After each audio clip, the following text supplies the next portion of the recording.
ورحمة الله وبركاته. نحمده ونستعينه ونستغفره ونؤمن به ونتوكل عليه ونعوذ بالله من شرور أنفسنا ومن سيئات أعمالنا. من يهده الله فلا مضل له ومن يضلله فلا هادي له. ونشهد أن لا إله إلا الله وحده لا شريك له. ونشهد أن سيدنا مولانا محمدا عبده ورسوله. قال الله تعالى في القرآن العظيم والفرقان المجيد: أعوذ بالله من الشيطان الرجيم. بفضل بسم الله الرحمن الرحيم. إن السمع والبصر والفؤاد كل أولئك كان عنه مسؤولا. قال نبينا صلى الله عليه وسلم: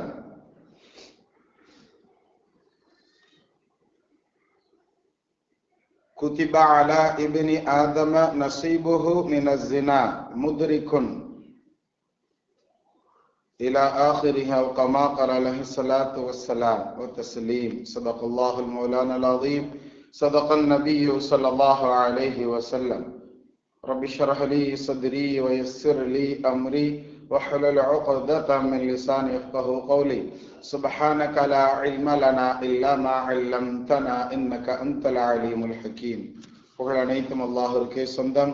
இவ்வுலகத் தலைவரும் பெருமானார் ரசூலே கரீம் ஸல்லல்லாஹு அலைஹி வஸல்லம் அவர்கள் மீதும், அவர்களை பின்பற்றிய சஹாபாக்கள், தாபீன்கள், தபா தாபீன்கள், இமாம்கள், அவுலியாக்கள், ஷஹதாக்கள், நாதாக்கள், சாலிஹீன்கள், குறிப்பாக அங்கு அமர்ந்திருக்கக்கூடிய நம் அனைவர்களின் மீதும், முஃமினான முஸ்லிமான ஆண் பெண் அனைவர்களின் மீதும் அல்லாஹ்வினுடைய சாந்தியும் சமாதானமும் அன்பும் அருளும் பாதுகாப்பும் என்னென்றும் உண்டாவதாக. ஆமீன்.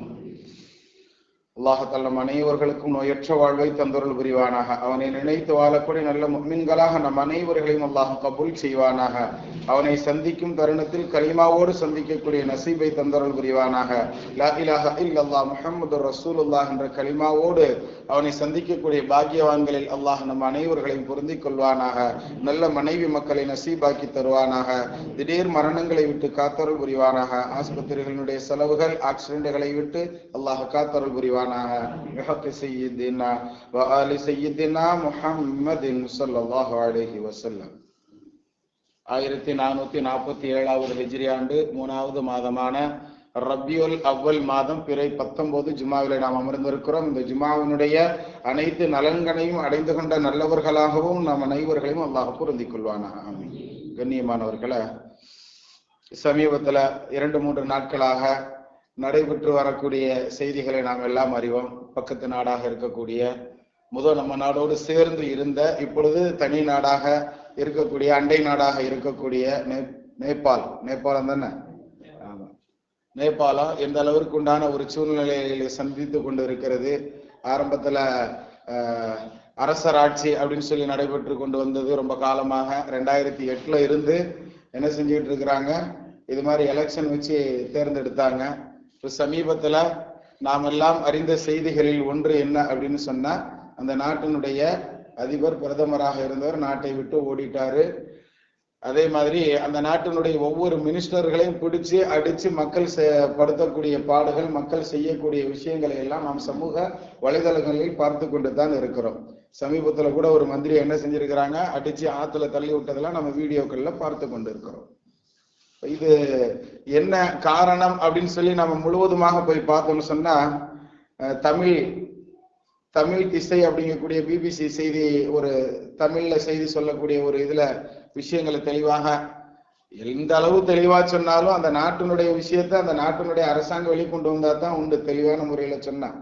இப்போது வரைக்கும் நமக்கு வந்திருக்கக்கூடிய தகவலினுடைய அடிப்படையில நாம பார்த்தோம் அப்படின்னு சொன்னா, அந்த நாட்டினுடைய ஊடகங்கள், அதிலும் குறிப்பாக சமூக ஊடகங்களில் என்ன செய்யறாங்க, மக்கள் அதிகமாக ஆபாசங்களை என்ன செய்யறாங்க, பதிவேற்றம் செய்கிறார்கள். யூடியூப்ல இவ்வளவு வியூவர்ஸ் வந்துட்டா, இவ்வளவு சப்ஸ்கிரைப் வந்துட்டாங்க அப்படின்னு சொன்னா அவங்களுக்குன்னு ஒரு விதமான அமௌண்ட் உண்டு. நம்ம பயான்களை கூட யூடியூப்ல போட்டு விடுறோமா. ஒரு நண்பர் நோம்பல்ல இருந்து கேட்டார், அஜிரத் உங்களுக்கு எவ்வளவு வருமானம் வருது அப்படின்னு. நம்மளுக்கு 100 சப்ஸ்கிரைபர் தான் இருக்கிறாங்க. அல்ஹம்துலில்லாஹ். அதெல்லாம் ஆயிரக்கணக்கில் லட்சக்கணக்கில் போனா அதெல்லாம் பத்தி என்ன செய்யணும், பார்க்கணும். அந்த வருமானம் கூடுமா கூடாதா அப்படிங்கிற விஷயங்களை கூட நம்மளுடைய மார்க்கம் எங்கேயும் விடல. எல்லா இடத்துலயும் ஆணி வச்சு அடிச்ச மாதிரி கரெக்டா நமக்கு என்ன செய்யுது, நம்மளுடைய மார்க்கம் சொல்லி தருகிறது. ஹைர், அல்லாஹ் தஆலா உண்மையை வழங்கக்கூடிய பாக்கியவான்களை நம்ம கபூல் செய்வானாக, ஆமீன். அப்ப அந்த நாட்டினுடைய மக்கள்கிட்ட அதிகமாக உண்டான பழக்கம் என்ன அப்படிங்கிறத பத்தி நமக்கு அந்த பிபிசி செய்திகளினுடைய அந்த தர கூற்று ஆய்வு சொல்லி தரக்கூடிய செய்தி என்னன்னு சொன்னா, அதிகமாக ஆபாசங்கள் பதிவேற்றம் செய்யப்படுகிறது அந்த நாட்டில இருந்து. அந்த நாட்டினுடைய மொத்த மக்கள் தொகை வந்து 3 கோடி அப்படின்னு வச்சுக்கிட்டோம்னு சொன்னா, அதுல பாதிக்கும் மேற்பட்ட மக்கள் என்ன செய்யறாங்க, சமூக வலைதளங்கள்ல ஆபாசங்களை பதிவேற்றம் செய்கிறார்கள். அதிலும் தன்னுடைய மனைவி என்பதாக போட்டு அவங்க ஆபாசங்களை பதிவேற்றம் செய்யறாங்க அப்படிங்கிற விஷயங்களை எல்லாம் பிபிசி செய்தி சொல்லுது. கண்ணியத்திற்குரியவர்களா, அதுல இருந்து வரக்கூடிய வருமானங்களுக்காக வேண்டி இது போன்றெல்லாம் நடைபெறுகிறது. இப்ப இந்த ஆபாசங்களை ஒழிக்கிறதுக்கு என்ன செய்யறது அப்படின்னு சொல்லி அந்த அரசாங்கம் எடுத்த முடிவுகள்ல ஒண்ணுதான் இன்டர்நெட்டை தடை செய்யணும் அப்படிங்கிறது. அவங்க என்ன செய்யறாங்க, சமூக வலைதளங்களினுடைய இந்த விஷயங்களை நாம தடை செய்யணும் அப்படின்னு சொல்லி மொத்தமா நிப்பாட்டினாங்க. இப்ப அந்த நாட்டினுடைய பாதிக்கும் மேற்பட்ட மக்களுக்கு நிறைய பாதிப்புகள் ஏற்படுறதுனால அவங்க கொதித்தெழுந்து அவர்கள் செய்யக்கூடிய போராட்டங்கள் தான் ஒரு நாட்டில அரசே இல்லாத அளவிற்கு, ஒரு நாட்டினுடைய தலைமை அந்த நாட்டை விட்டு வெளிநாடுக்கு தப்பி ஓடும் அளவிற்கு உண்டான ஒரு சூழலுக்கு வந்திருக்கிற காரணம் என்னங்கிறத பார்த்தோம்னா, இந்த ஆபாசத்தை ஒழிக்கிறோம் அப்படிங்கிற பெயர்ல இவர்கள் செய்த ஒரு நடவடிக்கை, அதனுடைய ரியாக்ஷன் தான் அந்த நாட்டினுடைய அரசு இல்லாமல் போயிருச்சு. இன்னும் இது பழைய மாதிரி அந்த எந்த அரசை நோக்கி போகுது அப்படின்னு சொன்னா, ராஜாக்களினுடைய மன்னராட்சியை நோக்கி போகும் போல அப்படிங்கிற மாதிரி உண்டான கருத்துக்களை கூட அங்கங்க சமூக ஆர்வலர்கள் சொல்லி கொண்டிருக்கிறார்கள். ஹைர், அது எப்படியும் போயிட்டு போகுது. நம்ம மார்க்கம் இது சம்பந்தமாக இன்னும் தீர்வுகள் சொல்லி தருகிறது. நம்ம மார்க்கம் எல்லா காலத்திற்கும் தோதுவாக சொல்லக்கூடிய அருமையான மார்க்கம். நபி ஸல்லல்லாஹு அலைஹி வஸல்லம் அவர்களை பற்றி தற்கால அறிஞர்கள், இந்த 20ஆம் நூற்றாண்டை சேர்ந்த அறிஞர்கள் சொல்லும் பொழுது, அந்த தலைவர் இப்பொழுது இந்த காலத்தில் இருந்தார், அதுலயும் ஒரு சர்வ அதிகாரியாக இருந்தார் அப்படின்னு சொன்னா இந்த நாட்டினுடைய அனைத்து மக்களுக்கும் எல்லா வளங்களும் கிடைத்திருக்குமே. அப்படிப்பட்ட தலைவர் இந்த காலத்துல இல்லாம போயிட்டாங்களேன்னு முகமது நபி ஸல்லல்லாஹு அலைஹி வஸல்லம் அவர்களை பற்றி தற்கால அறிஞர்கள் எழுதி கொண்டிருக்கிறார்கள் சொன்னா, எல்லா காலத்திற்கும் தோதுவான விஷயங்களை நம்மளுடைய மார்க்கத்துல நபி ஸல்லல்லாஹு அலைஹி வஸல்லம் அவர்களின் வாயிலாக அல்லாஹ் தஆலா நமக்கு சட்டங்களாக ஏற்றி தருகிறான். கண்ணியவான்களை, நிறைய விஷயங்களை நாம் என்ன செய்ய முடியும், கோடிட்டு சொல்ல முடியும். இந்த ஆபாசம் அப்படிங்கிற இந்த ஒற்றை காரணத்திற்காக வேண்டி எழுந்த இந்த பிரச்சனைகள், இந்த ஆபாசத்தை நாம் நம்மளுடைய மார்க்கம் எந்த கண்கொண்டு பார்க்கிறது அப்படிங்கிற இந்த பிரச்சனைகளுக்கு நாம் எப்படி நடவடிக்கைகள் எடுக்கணும் என்பது போன்ற விஷயங்களை எல்லாம் நம்மளுடைய மார்க்கத்துல நபி ஸல்லல்லாஹு அலைஹி வஸல்லம் அவர்கள் ரொம்ப அருமையாக தீர்வுகளை சொல்லி தந்திருக்கிறாங்க. முடிஞ்ச வரைக்கும் நாம இன்ஷா அல்லாஹ் பார்க்கலாம். நாம் தலைப்புல சொல்லி காட்டிய வசனத்துல அல்லாஹ் தஆலா அருமையாக சொல்லுவான், இன்ன ஸம்அ வல் பஸர வல் ஃபுஆத குல்லு உலாயிக கான அன்ஹு மஸ்ஊலா. சுப்ஹானல்லாஹ். அல்லாஹ் தஆலா அந்த வசனத்துல அவ்வளவு தெளிவாக சொல்லக்கூடிய செய்தி என்னன்னு சொன்னா, இன்ன ஸம்அ கேட்கக்கூடிய இந்த செவி இருக்கிறது, இந்த செவி பார்க்கக்கூடிய இந்த கண் இருக்கிறது, இந்த ஒளியை பார்க்கக்கூடிய, அதாவது பார்வையவே அல்லாஹ்தாலா இந்த இடத்துல ஒரு ஒளியாக பாவித்து சொல்கிறான், இந்த பார்வை என்ற இந்த கண்ணு. அதே மாதிரி உள்ளம் அப்படிங்கக்கூடிய அந்த மனசு, இவை எல்லாமே குல்லு உலாயிக கான அன்ஹு மஸ்ஊலா. இவை அனைத்தும் உடம்பினுடைய எல்லா பாடி பார்ட்ஸுமே இது என்னென்ன செய்தது என்பதை பற்றி நாளை விசாரிக்கப்படும். கான அன்ஹு மஸ்ஊலா அப்படின்னு அல்லாஹ் சொல்றான். அப்ப எந்த பார்ட்டும் அல்லாட்ட நாளைக்கு தப்பிக்க முடியாது. அல்லாஹ் தஆலா இன்னொரு வசனத்துல இப்படி சொல்லுவான், உடம்புல இருக்கக்கூடிய எல்லா பார்ட்டுகளும் வாயை தவிர மற்றது எல்லாம் தனித்தனியா அல்லாட்ட பேசுமா. விரல் பேசுமா, நகம் பேசுமா, கை பேசும், கால்கள் பேசும். உடம்புல இருக்கக்கூடிய ஒவ்வொரு பார்ட்டும் தனித்தனியாக இறைவனிடத்துல பேசும். நீங்களாம் மாட்டிக்கிடக்கூடாதுன்னு தானே நான் பேசாம நான் பொய் சொன்னேன் அப்படின்னு இந்த நாக்கு வாய் மற்ற உறுப்புகளை பார்த்து சொல்லும் போது, உனைய பேச வச்ச ரப்பு தான் இன்னைக்கு எங்களை பேச வச்சிருக்கான்னு பதில் சொல்லுங்கிற இந்த விஷயம் குர்ஆன் ஷரீஃப்ல அப்படியே இடம்பெறுகிறதுக்கு நீதிக்குரியவர்களை. அப்ப எல்லா விஷயங்களும் அல்லாஹ்விடத்துல பேசும், அல்லாஹ்ட்ட நாளைக்கு மாட்டி கொடுக்குங்கிற இது மாதிரி உண்டான செய்திகளை எல்லாம் நபி ஸல்லல்லாஹு அலைஹி வஸல்லம் அவர்கள் நமக்கு ஏன் சொல்லி தர்றாங்க? குர்ஆன் ஷரீஃப்ல அல்லாஹ் ஏன் இப்படி வசனங்கள் எல்லாம் வச்சிருக்கிறான் அப்படிங்கிறதுக்கு நமக்கு பெருமக்கள் விளக்கம் சொல்லுவாங்க. பாவம் அப்படிங்கிறது எந்த ஒரு மனுஷனும் எடுத்த உடனே நேரடியா போய் ஆபாசத்துல விழுந்துறது கிடையாது. ஆபாசத்தை பற்றிய விழிப்புணர்வுகளை குர்ஆன் அங்கங்க தட்டிக்கிட்டே இருக்கு. எங்க நாம் எடுத்து பார்த்தாலும் உன்னுடைய பார்வையை நாளைக்கு அல்லாட்ட பேசும் அப்படின்னு சொல்லும் போது மனுஷன் தவறான பார்வையை பார்க்கும் பொழுது பயம் வரணுமா இல்லையா? பயம் வர வேண்டும்ங்கிறக்காக அது போன்ற விஷயங்களை எல்லாம் ஒவ்வொரு உறுப்புகளும் அல்லாட்ட நாளைக்கு பேசும் அப்படிங்கிற இந்த செய்திகள் போன்ற எல்லா செய்திகளையும் நமக்கு என்ன செய்யப்படுகிறது? குர்ஆனின் வாயிலாக நமக்கு சொல்லித் தருவதனுடைய நோக்கம் இது போன்ற எந்த பாவ காரியமாக இருந்தாலும் அல்லாஹ்விடத்தில் நாளைக்கு நம்ம பதில் பேசியே ஆகணும். நாம பேசாட்டிலும் நம்மளுடைய ஒவ்வொரு பார்ட்டுகளும் பேசுங்கிறத நமக்கு இந்த வசனங்கள் எல்லாம் சொல்லி தரும். கண்ணியத்திற்குரியவர்களை, நபி ஸல்லல்லாஹு அலைஹி வஸல்லம் அவர்கள் ஒரு ஹதீஸ்ல ரொம்ப அருமையாக சொல்லி தருவாங்க. அபூ ஹுரைரா ரலியல்லாஹு தஆலா அன்ஹு அவர்கள் சொல்லக்கூடிய ஹதீஸ் இது. நபி அவர்கள் சொல்லும் பொழுது அருமையாக சொல்லுவாங்க. குறிப்பிட்டு மூன்று பாவங்கள் மட்டும் இந்த ஹதீஸ்ல என்ன செய்யப்படுது? கோடிட்டு சொல்லப்படுகிறது. அதாவது எதுக்காக இந்த மாதிரி ஹதீஸ்களை எல்லாம் தேடி எடுத்துட்டு வந்து நம்ம சொல்றோம் அப்படின்னா, எதுக்காக இந்த விழிப்புணர்வு, இந்த அவேர்னஸ் நபி ஸல்லல்லாஹு அலைஹி வஸல்லம் சொல்லி இருக்கிறாங்கிறத யோசித்து பார்க்கணும்னா, நபியவர்கள் ஏன் இது மாதிரி செய்திகளை சொல்றாங்கன்னா, அந்த மாதிரி எல்லாம் போயிடாதீங்க அப்படிங்கறதை வலியுறுத்தும் முகமாக நபி ஸல்லல்லாஹு அலைஹி வஸல்லம் என்ன செய்யறாங்க? நமக்கு சொல்லி தர்றாங்க. அபூ ஹுரைரா ரலியல்லாஹு தஆலா அவர்கள் அறிவிக்கக்கூடிய அந்த ஹதீஸ்ல, லா யஸ்னி ஸானி ஹீன யஸ்னி வ ஹுவ முஃமினுன். சுப்ஹானல்லாஹ். ஒரு முஃமின் அவன் முஃமினாக இருக்கும் நிலையில் விபச்சாரம் செய்வதில்லை. ஒருத்த முஸ்லிம்ங்கிற பெயரோடு ஒருவன் இருக்கிறவன் ஒரு பாவத்தை செய்யறான். அந்த பாவத்தை செய்யறான்னா அவன் பாவம் செய்து கொண்டு இருக்கும் பொழுது அவனிடத்துல ஈமான் இல்லை என்பதை இந்த புகாரில வரக்கூடிய இந்த ஹதீஸ் நமக்கு தெளிவுபடுத்தும். கண்ணியத்திற்குரியவர்களை, அடுத்து நபி ஸல்லல்லாஹு அலைஹி வஸல்லம் சொல்றாங்க, வலா யஸ்ரிகு ஹீன யஸ்ரிகு வ ஹுவ முஃமினுன். ஒருவன் திருடுகிறான் அப்படின்னு சொன்னா அந்த திருட்டுத்தனம் செய்யக்கூடிய நேரத்தில் வ ஹுவ முஃமின், அவன்கிட்ட ஈமான் இருக்கிறது இல்லை அப்படிங்கறத நபி ஸல்லல்லாஹு அலைஹி வஸல்லம் சொல்றாங்க. ஒருவன் ஈமானோடு ஒரு பாவத்தை செய்கிறான் என்றால் அந்த நேரத்தில் அந்த ஈமான் அவனிடம் இருப்பதில்லை அப்படிங்கிற செய்தியை இந்த ஹதீஸ் ரொம்ப தெளிவாக சொல்கிறது. வலா யஷ்ரபு ஹீன யஷ்ரபுஹா வ ஹுவ முஃமினுன். அவன் முஃமினாக இருக்கும் நிலையில் ஒருவன் மது அருந்துகிறான் சொன்னா அவனிடத்துல ஈமான் இல்லை என்று பொருள் அப்படிங்கறது இந்த ஹதீஸ்ல ரொம்ப தெளிவாக நபி ஸல்லல்லாஹு அலைஹி வஸல்லம் சொல்றாங்க. வ தௌபத்து மஅரூதத்தும் பஅது. இதுக்கு பின்னாடி அவன் மன்னிப்பு கேட்கறது வைக்கிறதெல்லாம் பின்னாடி உண்டான விஷயங்கள் தானே தவிர, ஒருவன் ஒரு பாவத்தை செய்யும் பொழுது அவனிடத்துல ஈமான் இருப்பதில்லை அப்படிங்கிற விஷயம் இந்த ஹதீஸின் வாயிலாக நமக்கு தெளிவுபடுத்துகிறார்கள் பெருமக்கள். அப்ப நம்மளிடத்துல ஏற்படக்கூடிய ஒவ்வொரு பாவங்களின் பத்தியும் நபி ஸல்லல்லாஹு அலைஹி வஸல்லம் எப்படி விழிப்புணர்வு கொண்டு வர்றாங்க? நாம் செய்யக்கூடிய பாவங்களின் போது நம்மளிடத்துல ஈமான் இருப்பதில்லை அப்படிங்கிறத தெளிவுபடுத்துறாங்கன்னு சொன்னா எவ்வளவு பெரிய இது கடினமான ஒரு வார்த்தை. அந்த நிலையில மௌத்து வந்துருச்சுன்னா கொஞ்சம் யோசிச்சு பாருங்க. அல்லாஹ் காப்பாத்தணும். அல்லாஹ் தஆலா ஈமானோடு மௌத்தாகக்கூடிய பாக்கியத்தை தந்தருள் புரிவானாக.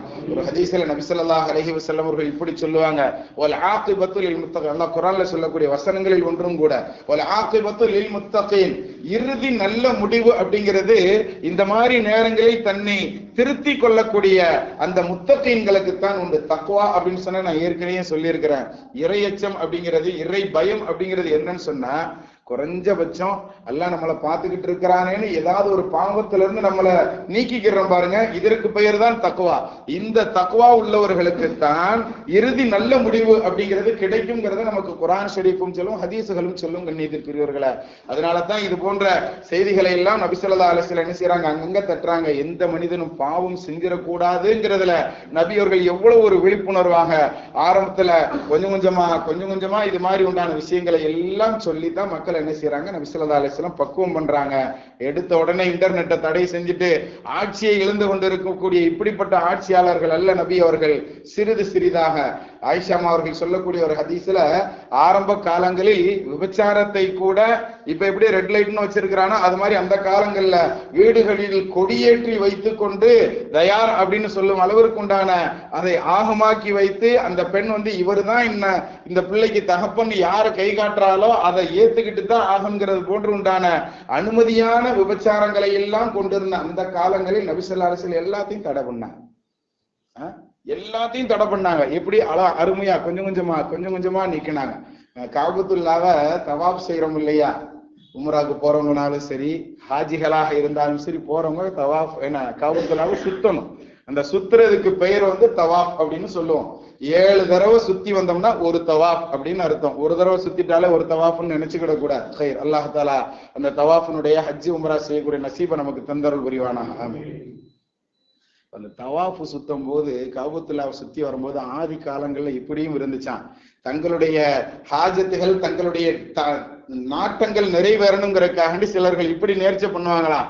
என்னுடைய இந்த தேவை நிறைவேறுச்சுன்னு சொன்னா நான் என்ன செய்வேன், ஆடை இல்லாமல் ஹஜ்ஜி செய்வேன், ஆடை இல்லாமல் தவாஃப் செய்வேன் அப்படின்னு சொல்லி. ஏன்னா ஆடையை அந்த அளவுக்கு அந்த காலத்துல மதிச்சிருக்கிறாங்க அப்படிங்கிறதை நாம விளங்கி கொள்ள முடியும். அப்படிப்பட்ட நான் மதித்த ஆடையை கூட திறந்து விட்டு தவாஃப் செய்வேன், எனக்கு இந்த பிரச்சனையில இருந்து எனக்கு ரிலீஸ் வேணும்னு சொல்லி அந்த காலத்துல என்ன செஞ்சுக்கிட்டு இருக்கிறாங்க, நியத்து வச்சு அது மாதிரியும் செய்வார்களாம். அது போன்று செய்த காலங்களிலும் கூட அல்லாஹ் தஆலா என்ன செஞ்சான், ஹுது ஸீனத்தக்கும் இன்த குல்லி மஸ்ஜிதின், நீங்கள் தொழும் இடங்களில் உங்களுடைய ஆடை அலங்காரங்களை நீங்கள் அதிகமாக்கி கொள்ளுங்கள், அழகுபடுத்திக் கொள்ளுங்கள் சொல்லி அல்லாஹ் தஆலா வசனம் இறக்கினா. கொஞ்சம் கொஞ்சமா ஆபாசங்கள், அதிலும் ஆன்மீகத்தின் பெயரில் ஆபாசங்கள் இருந்தாலும் கூட நான் வணக்கம் செய்கிறேன், என்னுடைய நேர்ச்சை தான் என்று வந்து ஆபாசம் செய்யற, அதாவது ஆன்மீகத்துல கொண்டு வந்த ஆபாசத்தை புகுத்தினாலும் கூட தவாப் என்ற வணக்கத்தில் கூட ஆபாசம் வந்துவிடக் கூடாதுங்கிறக்காண்டி அல்லாஹ் தஆலா படிப்படியாக என்ன செய்யறான், ஒவ்வொரு இடங்களிலும் எங்கெங்க தட்டணுமோ அங்கங்க கரெக்டா தட்டிக்கிட்டே வருவாங்க. கண்ணியத்திற்குரியவர்களே, இதுதான் நம்மளுடைய மார்க்கம் ஜெயித்ததற்கு, இன்றும் ஜெயித்து கொண்டிருப்பதற்கு நீ கியாமத் நாள் வரைக்கும் எவர்களாலும் நம்மளுடைய மார்க்கத்தை ஊதி அணைத்து விட முடியாதுன்னு அல்லாஹ் சவால் விட்டு சொல்றதுக்கு உண்டான காரணம் என்னன்னா, படிப்படியாக ஒவ்வொரு சட்டங்களையும் கொண்டு வந்ததுதான் கண்ணியத்திற்குரியவர்களை. இப்ப இந்த மாதிரி இன்னைக்கு அதாவது ஆன்மீகம் என்ற பெயரில எவ்வளவு ஆபாசங்கள் உலகங்கள்ல நடந்துகிட்டு இருக்கு, எத்தனை பேர் கம்பி எண்ணிக்கிட்டு இருக்கிறாங்கிற செய்திகளை எல்லாம் நாம் அறிவோம். நபி ஸல்லல்லாஹு அலைஹி வஸல்லம் ரொம்ப அருமையாக சொல்லுவாங்க, பயணம் அப்படின்னு சொன்னா கூட அந்த பயணத்திலும் கூட ரொம்ப உஷாராக இருக்கணும். ஒரு பெண் தனியாக பயணம் செய்யக்கூடாது. நிறைய ஹதீசுகள் எல்லாம் புகாரில வரக்கூடிய ஹதீசுகளாகத்தான் இருக்கிறது. ஒரு பெண் தனியாக பயணம் செய்யக்கூடாது. அப்படி பயணம் செய்வதாக இருந்தால் அவரோடு இன்னார் இருக்க வேண்டும். யாரையெல்லாம் திருமணம் முடிப்பது ஹராமோ, தந்தையை திருமணம் பண்ண முடியாத ஒரு பெண் தந்தையோடாவது பயணம் செய்யணும், அல்லது சகோதரனோடு பயணம் செய்யணும், அல்லது தாய் மாமாவோடு பயணம் செய்யணும். யாரெல்லாம் ஹராமோ அவங்களோட பயணம், அந்த மாதிரி உண்டான நபர்களை துணைக்கு அழைத்துக் கொள்ளாமல் பயணம் செய்யக்கூடாது அப்படிங்கறத நமக்கு நம்ம மார்க்கம் சொல்லி தருகிறது. குர்ஆன் ஷரீஃப்ல அல்லாஹ் வசனத்துல சொல்ற, நபி ஸல்லல்லாஹு அலைஹி வஸல்லம் ரொம்ப தெளிவா சொல்லி தர்றாங்க. நமக்கு இமாம்கள் இதுல இருந்து எடுத்து தரக்கூடிய சட்டம் என்னன்னா, பணம் காசு வந்து ஒரு பெண்மணிக்கு எல்லா விதமான வசதி வாய்ப்புகள் இருந்து ஹஜ்ஜி கடமையான நிலையில இருக்கிறாங்க, ஆனால் மகரமான ஆளு துணைக்கு போறதுக்கு இல்லைன்னு சொன்னா அந்த அம்மா மேல ஹஜ்ஜி கடமையே இல்லை அப்படிங்கறத நமக்கு என்ன செய்றாங்க, ஹனஃபி இமாம் அவர்கள் நமக்கு சட்டமாக சொல்லி தருவாங்க. இன்னைக்கு எல்லா இடத்துலையும் ஏமாற்று வேலைகள் செய்து விட்டு நாங்கள் 10 பேர் பெண்களாக செல்கிறோம், அதனால எங்களுக்கு மத்தியில எந்த விதமான பாவங்களும் நடைபெறாமல் நாங்களே பார்த்து கொள்வோம் சொல்லிட்டு இந்த சவுதி அரசாங்கம் சொல்லக்கூடிய சில வேலைகளுக்கு இந்த அதாவது ஆரம்பத்தில் ரொம்ப கட்டுப்பாடு வச்சிருந்தாங்க, இப்ப கட்டுப்பாடே இல்லாம அதெல்லாம் அந்த மகரம் தேவையில்லைன்னு சொல்லிட்டான் அந்த நாட்டு அரசாங்கம். அதனால இன்னைக்கு எல்லா பெண்களும் என்ன செஞ்சுறாங்க, வரிஞ்சு கட்டிக்கிட்டு மகரம் இல்லாமல் ஹஜ் செய்யக்கூடிய நிலைகளை நாம் பார்த்து கொண்டு இருக்கிறோம். சமீபத்தில் மறைந்து விட்ட நமது ஹக்கானி பள்ளிவாசனுடைய இமாம் அவர்கள் கூட ரொம்ப வருத்தப்பட்டு சொன்ன செய்திகளை எல்லாம் நாம் என்ன செய்ய முடியும், பார்க்க முடியும் சமூக வலைதளங்கள்ல. கண்ணியத்திற்குரியவர்களை எப்படி சொல்றாங்கன்னு சொன்னா, இந்த ஆண்டு போயிட்டு வந்தவங்கல நிறைய பெண்மணிகள் மகரம் இல்லாத துணை இல்லாமல் போயிட்டு வந்திருக்கிறாங்க ஹஜ்ஜுக்குன்னு சொல்லி சில காலங்களுக்கு முன்னால் அவர்கள் சொன்ன செய்திகளை நாம் கேட்கும் பொழுது, அதாவது மார்க்கம் எங்க நோக்கு போய்கிட்டு இருக்குது, ஆன்மீகத்தினுடைய பெயராலும் கூட ஆபாசம் வந்துவிடக் கூடாதுங்கிற விஷயத்தில் நபி ஸல்லல்லாஹு அலைஹி வஸல்லம் எவ்வளவு கண்ணும் கருத்துமாக இருந்தார்கள். ஆனால் ஹஜ்ஜு உம்ரா என்ற பெயரில் அதில் இந்த கூப்பிட்டு போகக்கூடிய இந்த குரூப் இருக்கிறாங்க பாருங்க, உம்ராவுடைய ஹஜ்ஜினுடைய சர்வீஸ் பண்ணக்கூடியவங்க இருக்கிறாங்க, இவங்க ரொம்ப மெத்தனமாக நாங்கள் பார்த்துக்கொள்ளும், நாங்கள் கேரண்டி அப்படின்னு சொல்லி எல்லாம் கூப்பிட்டு போறதாக நாம கேள்விப்படுறோம். அதுவும் அதான் மஹரம் இல்லைன்னு சொன்னா தவிர்த்து கொள்ளணுங்கிறது சட்டம்னா அந்த சட்டத்தை ஃபாலோ பண்ணணும். சாதாரண அற்ப காசுகளுக்காக அந்த சட்டங்களை நாம் இழந்து விடக்கூடாது. கண்ணியத்திற்குரியவர் மீறி விடக்கூடாது, ரொம்ப உஷாராக இருக்கணும். அல்லாஹ் தஆலா அவனுடைய சட்டத்தை நாம் பேணி நடக்கக்கூடிய நல்ல முஃமின்களில் அல்லாஹ் நம்மை கபூல் செய்வானாக. அப்ப இது மாதிரி நபி ஸல்லல்லாஹு அலைஹி வஸல்லம் அந்த ஹதீஸ்ல ரொம்ப அருமையாக சொல்லி தரக்கூடிய செய்தி என்ன அப்படின்னு சொன்னா, அதாவது தனிமையான முறையில ஒரு ஆணும் ஒரு பெண்ணும் தனித்திருந்தார்கள் அப்படின்னு சொன்னா அவர்களோடு 3ஆம் நபனாக ஷைத்தான் இருக்கிறான். அது ரொம்ப அருமையா சொல்றாங்க, தனியா விட்டுறாதீங்க, ரொம்ப கண்ணும் கருத்துமாக இருங்கள். இன்னைக்கு நம்ம மார்க்கத்தை பின்பற்ற விஷயத்துல எவ்வளவு பேர் என்ன கண்ணும் கருத்துமாக இருக்கிறோம். நம்ம பையன் 12ஆம் கிளாஸ் படிக்கிறான் அப்படின்னு சொன்னா, 10ஆம் கிளாஸ் படிக்கிறான்னு சொன்னா இன்னைக்கு ஜும்மா தொழுதானா யாராவது நம்ம கவலைப்பட்டிருக்கோமா?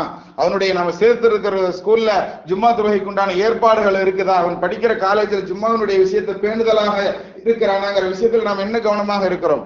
தொழுகையினுடைய விஷயத்துல கூட அசட்டையாக நாம் இருக்கிறோம் சொன்னா, அப்ப மற்ற எந்த விஷயங்களை எல்லாம் இது போன்று நபியவர்கள் தனிமையில இருக்காங்களா, இருக்க விடாதீங்கன்னு சொன்ன அந்த விஷயங்களை எல்லாம் நம்ம எங்க போய் நோட்டம் பார்க்க போறோம்? நம்ம பிள்ளைகளை நம்ம தானே சரி பண்ணணுமா இல்லையாங்கிறத யோசனை செய்து கொள்ளணும் கண்ணியத்திற்குரியவர்களை. இப்படிப்பட்ட கால சூழல்கள், அதாவது சரியான விதத்தில் சரியான முறையில் எந்த ஒரு விஷயங்களையும் நாம தடுக்காம திடுதுப்புன்னு நாம போய் நின்னோம் அப்படின்னு சொன்னா நேபாளத்தினுடைய நிலைதான் எல்லா நாட்டிற்கும் வரும். அதை சரியான முறையில் நபியவர்கள் எப்படி வழிகாட்டினார்களோ அது போன்ற முறைகளில் நாம் களையக்கூடிய பாக்கியவான்கள் அல்லாஹ் நம்மை கபூல் செய்வானாக. பிஹக்கி சய்யிதினா வ ஆலி சய்யிதினா முஹம்மதின் ஸல்லல்லாஹு அலைஹி வஸல்லம்.